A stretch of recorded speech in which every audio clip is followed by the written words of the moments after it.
So Mark 4:26, and he said, Jesus said, the kingdom of God is as if a man should scatter seed on the ground and should sleep by the night and rise by day, and the seed should sprout and grow. He himself does not know how.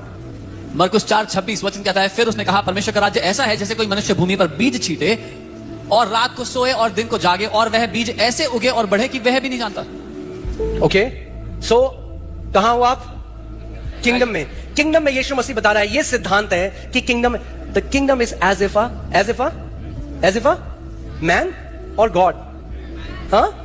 ओहो. So you're in the यानी अगर growth चाहिए kingdom में तो man को कुछ करना पड़ेगा. अगर बढ़ोतरी चाहिए, if you need growth, the man has to do something. And should sleep by night and rise by day. और रात को सोए और दिन को जागे.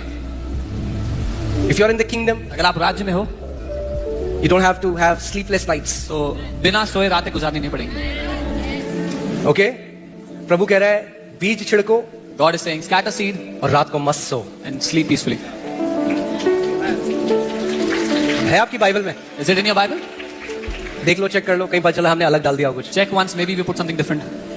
So आपका काम किंगडम में क्या है? मैन का काम क्या है? Man. So what is your role in the kingdom? What is क्या है the role of आपका man? काम? बीज छिड़को Your role is to scatter seed और रात को सो जाओ. and then go sleep at night. पड़ोसी को बोलो बीज छिड़को Tell your neighbor, scatter seed, और बोलो रात को सो जाओ. then go sleep at night.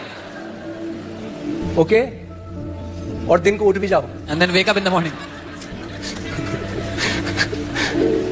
And the seed should sprout and grow. और वो बीज बढ़ेगा, हाँ, बीज क्या करेगा? उगेगा. वो बीज बढ़ने लग जाएगा. He himself does not know how. उसको खुद भी नहीं पता ये कैसे होता है. यानी जब लोग आपसे पूछेंगे भाई साहब आपके जीवन में ये बढ़ोतरी कैसे आई, बोलना मुझे नहीं पता कैसे आई. When people will ask you, brother, how did you get this much increase in your life? Tell them, I don't know how. मुझे सच में नहीं पता कैसे आई, I truly don't know how. मगर मैंने वो किया जो यीशु ने कहा करने के लिए. But I did what Jesus told me to do. मैंने बीज लिए और बीज छिड़के I took some seed and I scattered those और seeds. मैं रात को सो गया. And then I slept at night.